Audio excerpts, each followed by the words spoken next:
Bienvenida nuevamente a la Asamblea Legislativa del Distrito Federal. Le voy a ceder el uso de la palabra al diputado Alejandro Piña Medina. Muchas gracias, diputado presidente. Le damos la bienvenida desde el Carmen Cermeño. Vamos a darle a conocer el formato mediante el cual se rigen estas comparecencias. Todas tienen una duración de 25 minutos divididos de la siguiente manera. Tendrá usted 10 minutos para realizar una exposición libre relacionada con su propuesta para ocupar el cargo de comisionada ciudadana del Instituto, los motivos que le impulsan para buscar su incorporación al pleno del Instituto, así como las razones que justifican su idoneidad para ocupar el cargo. Posteriormente tendrá 5 minutos para responder 2 preguntas técnicas, mismas que tomará personalmente de la urna que se encuentra frente a usted. Una vez finalizado este tiempo, tendrá 10 minutos posteriores para responder a preguntas de los diputados integrantes de estas comisiones unidas que se encuentran presentes en el orden que se registran para realizarlas. A estas comparecencias podrá acudir también cualquier diputado de esta sexta legislatura y podrán formular sus preguntas a través de los diputados integrantes de estas comisiones unidas conforme al procedimiento antes mencionado. El tiempo para la respuesta deberá ser distribuido por la aspirante a efecto de atender en la medida de lo posible todos los cuestionamientos. Sin excepción, la exposición total del aspirante no deberá de exceder los 25 minutos previstos para la duración total de la entrevista, por lo que transcurrido este tiempo será del conocimiento del aspirante a efecto de que concluya con su exposición. Una vez dado a conocer este formato, le damos el uso de la palabra para su exposición de motivos. Pues que no es otra cosa que la responsabilidad de los funcionarios públicos de informar, de explicar, de justificar el cómo, el por qué y el para qué realizan sus acciones ante sus superiores jerárquicos e incluso ante los ciudadanos, también para los ciudadanos. En este ejercicio de transparencia, el principio de máxima publicidad y transparencia debe prevalecer en todas las esferas de la administración pública, salvo las que sabemos que la ley marca como excepciones. Debemos también siempre tomar en cuenta que la transparencia se vuelve entonces un elemento preventivo para combatir la corrupción y para un buen funcionamiento de todas las instituciones gubernamentales. Esos principios se vuelven a fin de cuentas un mecanismo generador de confianza al ciudadano que coadyuva para construir un Estado democrático, como les decía, para incrementar la confianza en las instituciones y generar gobiernos eficaces, que ese debe ser nuestro fin último, ¿no? En ese contexto, la propuesta que hoy presento obedece fundamentalmente a 2 objetivos primordiales de la transparencia, que creo que deben ser la parte central, ¿no?, en este tema. Una es empoderar al ciudadano. Las sociedades tienen que estar bien informadas, no es suficiente que conozcan, deben de tener información clara, información precisa, para que puedan entender los procesos y en esa manera exigir y por tanto tomar decisiones. Los gobiernos emanan de las sociedades y un gobierno eficiente se generará en la medida que seamos una sociedad eficiente, y para eso tenemos que ser una sociedad informada. La transparencia es una herramienta indispensable para lograr ese empoderamiento. Y por otro lado, tenemos que mejorar los sistemas de información. Sin duda se han dado grandes avances, como les decía, en el Distrito Federal. Sin duda el Instituto de Acceso a la Información Pública y Protección de Datos Personales ha sido punta de lanza, ha sido referente para la legislación de la materia, incluso para la legislación federal, pero eso no significa que haya tareas pendientes y cosas por hacer. Tenemos que reconocer los avances que se han tenido, seguir trabajando en ellos, pero necesitamos aumentar y mejorar esos nichos de oportunidad para lo que les decía, consolidar un Estado democrático y verdaderamente lograr una sociedad democrática que tome decisiones eficientes y que logremos gobiernos eficientes y eficaces. En el caso del Instituto de Transparencia y Acceso a la Información Pública del Distrito Federal, les decía que tenemos muchas fortalezas. Es un referente a nivel nacional, incluso ahora para la reforma constitucional, para la próxima, las legislaciones secundarias que se están creando, la ley local se toma como referente, se están tomando muchos elementos que ya están plasmados en la ley y la verdad es que ha sido de gran avanzada, es una ley de gran calado porque toma en cuenta muchos aspectos que en otras entidades entidades federativas ni siquiera se consideran. Hay incluso entidades que no tienen una ley de protección de datos, a diferencia de nosotros que sí la tienen, separada de la ley de acceso a la información pública. El instituto, el InfoDF, recibe una solicitud de informaciones casi equiparable a lo que recibe el IFAI. En el caso, por ejemplo, ya ha sido un avance significativo. En el 2006 empezó con 6.000 solicitudes, en el 2013 se recibieron más de 103.000 solicitudes. Eso da cuenta del avance de la ciudadanía, el interés en conocer y del trabajo que ha venido haciendo el INFO para atender esa gran cantidad de solicitudes, ¿no? Los índices de cumplimiento también por parte de los entes han mejorado. Anteriormente, en 2006, los entes cumplían, en el 50% más o menos cumplían, y actualmente estamos cerca del 92% de los entes que tienen el índice de cumplimiento aprobatorio. Entonces también hay una participación y un interés del gobierno de cumplir con los instrumentos de medición y con los estándares de la información. Los criterios de evaluación que ha implementado el INFO también se han aumentado. Empezaron en 127 en 2006 y ahorita estamos en 1.500 aproximadamente, son los criterios que tienen que cumplir los entes para ser evaluados por parte del instituto. El instituto fue el primero en implementar el sistema Infomex, que ha sido también referente en esa lógica, ¿no? Pues como les decía, hay muchas fortalezas que tenemos que seguir trabajando y fortaleciendo, pero también hay áreas de oportunidad. Yo particularmente veo áreas de oportunidad a nivel externo en dos aspectos. Una, las oficinas de información pública. Ya el diputado Gómez del Campo en su momento, para presentar una iniciativa, había hecho un diagnóstico de la inequidad que existe en las oficinas de información pública en cuanto a que no hay homologación de salarios, en cuanto a los espacios físicos, en cuanto a que no hay servidores que estén directamente asignados a las tareas de información pública. Tienen dos atribuciones, es director jurídico, pero también es encargado, o es el asesor jurídico, pero también tiene solicitudes. Entonces necesitamos fortalecer las oficinas de información pública, porque ellos son el contacto directo con la ciudadanía. A ellos les llegan las personas que requieren conocer la información de los entes. Hay que trabajar mucho en el fortalecimiento de las oficinas. Y como Info, nuestra misión debe de ser capacitar a los servidores que están a esos servidores que están en las oficinas de información pública, profesionalizar el servicio y hacer un trabajo conjunto, tanto con ustedes, la Asamblea, del marco normativo, como con las distintas instancias del gobierno del DF, porque la OIP verdaderamente no se le ha dado, creo yo, la importancia. Si bien se ha trabajado con ellas, no hemos concientizado la importancia que reviste en materia de transparencia las oficinas de información pública. Por otro lado, los portales de transparencia.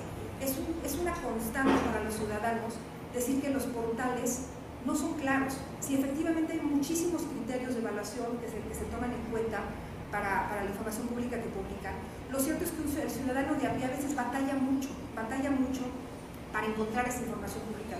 Ahí está, pero no es clara, no es eficaz. Entonces tenemos que apostarle también a generar diseños, a generar planeación de portales que sean eficientes en el sentido de que el usuario logre lo que quiere, eficaz en el sentido de que lo logre rápido, no que tenga que hacer 18 búsquedas, navegar en 18 links para poder acceder a la información, y que por ende el particular esté satisfecho con la información que requiere.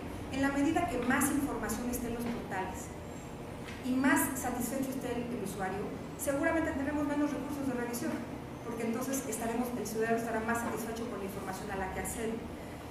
Y a nivel interno, como subdirectora de cumplimientos de las resoluciones, yo veo dos áreas de oportunidades. Manejamos, como les decía, son muchísimas solicitudes. Al año el Info resuelve más de 1,000 y cacho de recursos, ¿no? Es un trabajo constante a los cuales también hay que darles cumplimiento, que ese es el área que me toca revisar a mí. Pero creo que esto se puede eficientar si se sistematizan procesos. Por ejemplo, el Info en cada sesión emite criterios. Entonces, habría que pensar en una sistematización de esos criterios relevantes para que sea también referente para los entes obligados al momento de contestar solicitudes e incluso para atender los recursos de revisión, y que sepamos por dónde, o sea, cuáles son los criterios del Pleno, para que entonces sepan los entes cómo contestar esos recursos y que les garanticen verdaderamente el acceso a la información de los ciudadanos que recurren. Por otro lado, una propuesta que tengo también es la certificación del sistema Infomex como sistema de gestión de calidad. Esto le da una confiabilidad al ciudadano, porque en el momento que se tiene una certificación ISO 9000 de ese sistema, sabemos que son procesos de calidad a nivel internacional, ahí no hay duda, el proceso es claro, ¿no? Esas son las dos áreas de oportunidad. Y finalmente, ¿por qué su servidora se interesa? Quizá porque últimamente estoy trabajando en un área que me permite conocer día a día las necesidades del instituto y de la ciudadanía. Muy bien, el tiempo ha terminado. Vamos, más adelante tendrá oportunidad si considera que le hizo falta algún comentario. A continuación tiene 5 minutos para responder a 2 preguntas. Le pedimos que tome de esta urna. Le solicitamos a mí pueda leerlas en voz alta y posteriormente ocupar estos 5 minutos para la respuesta. La primera pregunta: a raíz de la reforma constitucional del 7 de febrero de 2014 en materia de transparencia, ¿cuáles son los criterios para solicitar al IFAI que traiga un caso? Bueno, ¿qué retos presenta la validad de los juicios en materia penal conforme lo prevé el nuevo sistema acusatorio adversarial con respecto a la documentación de las actuaciones judiciales? Contestando a la primera pregunta, la reforma constitucional de febrero de 2014 prevé un fortalecimiento importantísimo del IFAI, no solo en un órgano constitucional al ampliar el número de comisionados, pero precisamente también con la facultad de atraer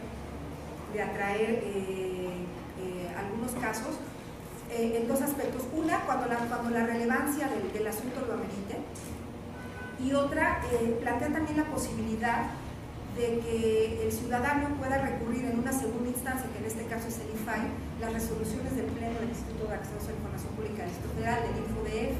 Entonces esto reviste un compromiso y una tarea importantísima, porque va a resultar que las resoluciones del InfoDF ya no son definitivas, son atacables en otra instancia, y eso exige que el InfoDF se perfeccione aún más en las resoluciones. Si se hacen resoluciones estudiadas, trabajadas, bien analizadas de fondo, ahora se tiene el compromiso precisamente de trabajar más y mejor en esas resoluciones, porque entonces ahora existe la posibilidad de que esa resolución en particular pueda recurrir ante el IFAI.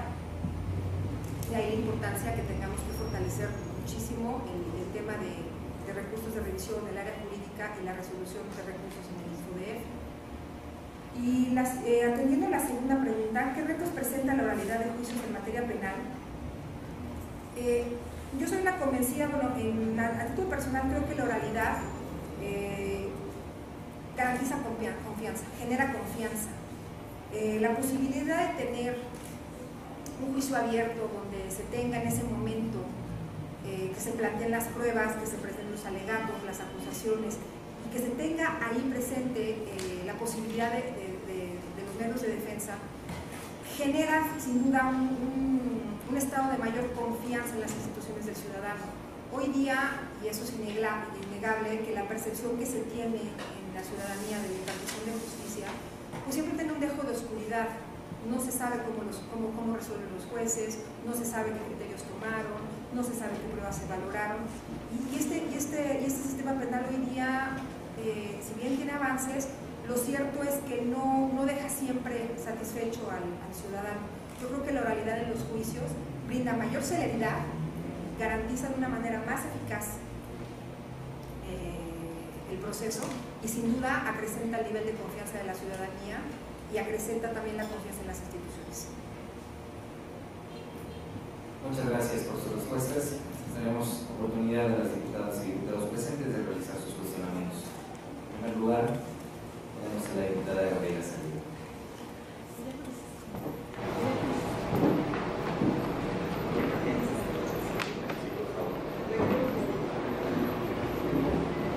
También como a tus asesoras, bienvenida a la Asamblea Administrativa, gracias por tu tiempo y por la discusión de los apoyos sosteniendo que no necesariamente es más amable, pero que a fin de cuentas sí nos podemos.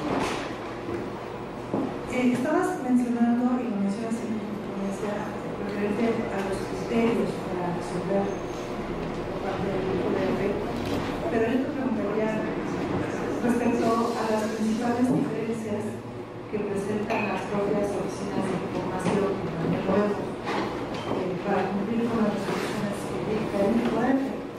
Es muy común ver la disparidad y ver cómo en algunos lados lo interpretamos como voluntad y nosotros no podemos ni siquiera conocer la presentación.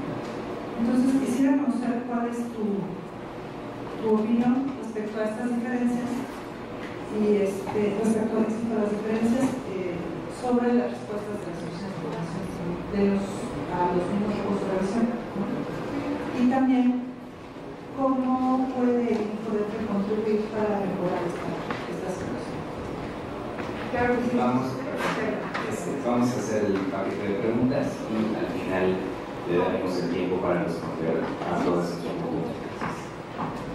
Diputado, bueno, me permito yo hacerle también unas preguntas justamente que tienen que ver con lo que usted ha comentado respecto a las oficinas de información. Efectivamente, encontramos que las atribuciones se han adherido a algún funcionario que tenía ya otras funciones y que en ese sentido no se termina de homologar los procedimientos, mucho menos la parte de estructura de suelos, etc.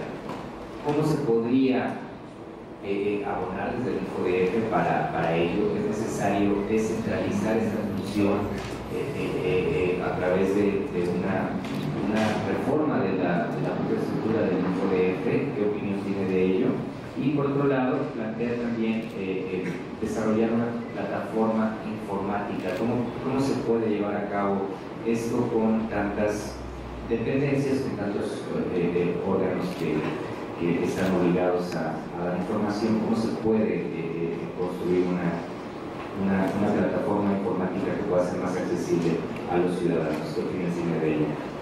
Y antes de terminar, el diputado Gabriel Gómez del Campo también va a ser presidente.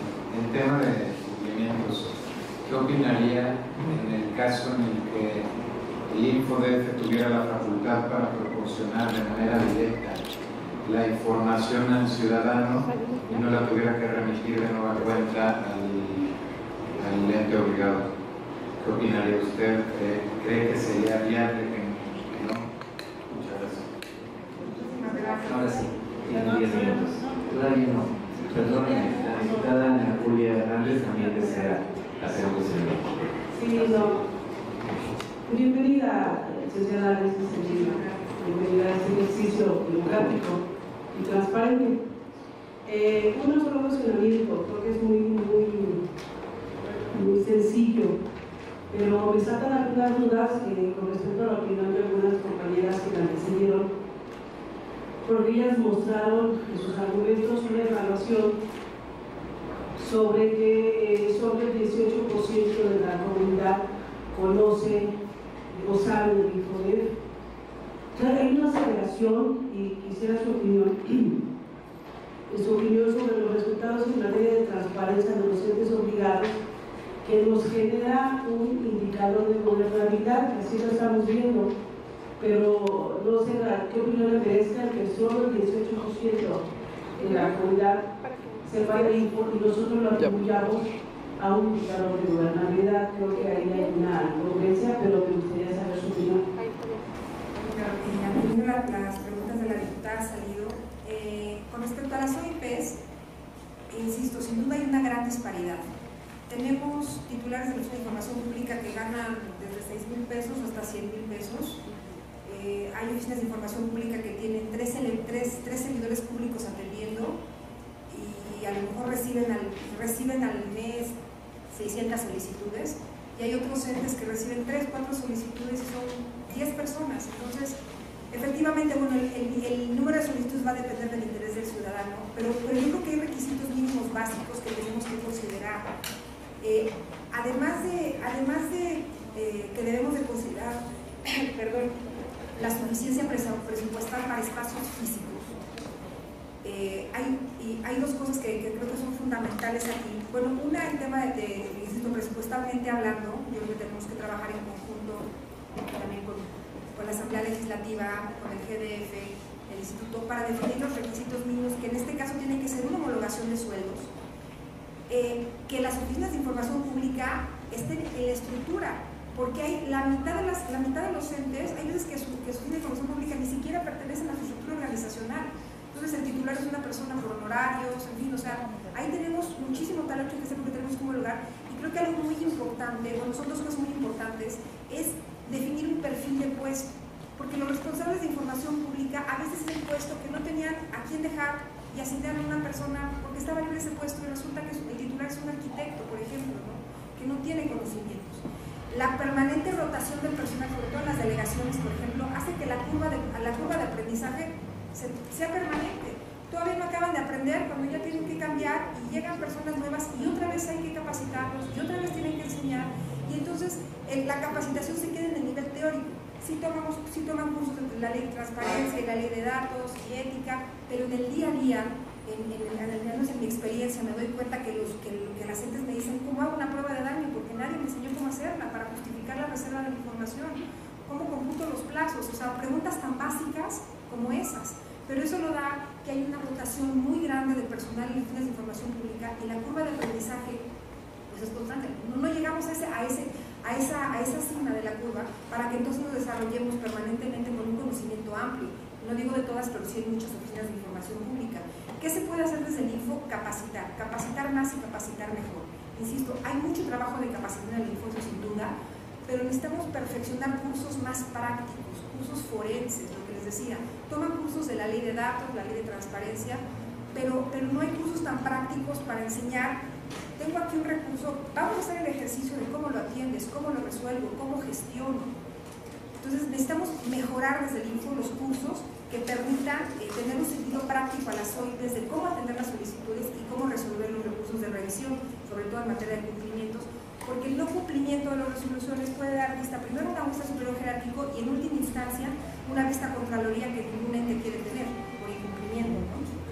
Con respecto a las preguntas del diputado Piña de cómo se podría abatir esto, si sería descentralizarlo, no sé si propiamente descentralizarlo porque el Info se volvería quizá juez y parte, habría que hacer un análisis más profundo de eso, pero sí creo que lo que les decía, haciendo perfiles de puesto para las áreas, incorporándolas a su estructura y capacitándolos mejor.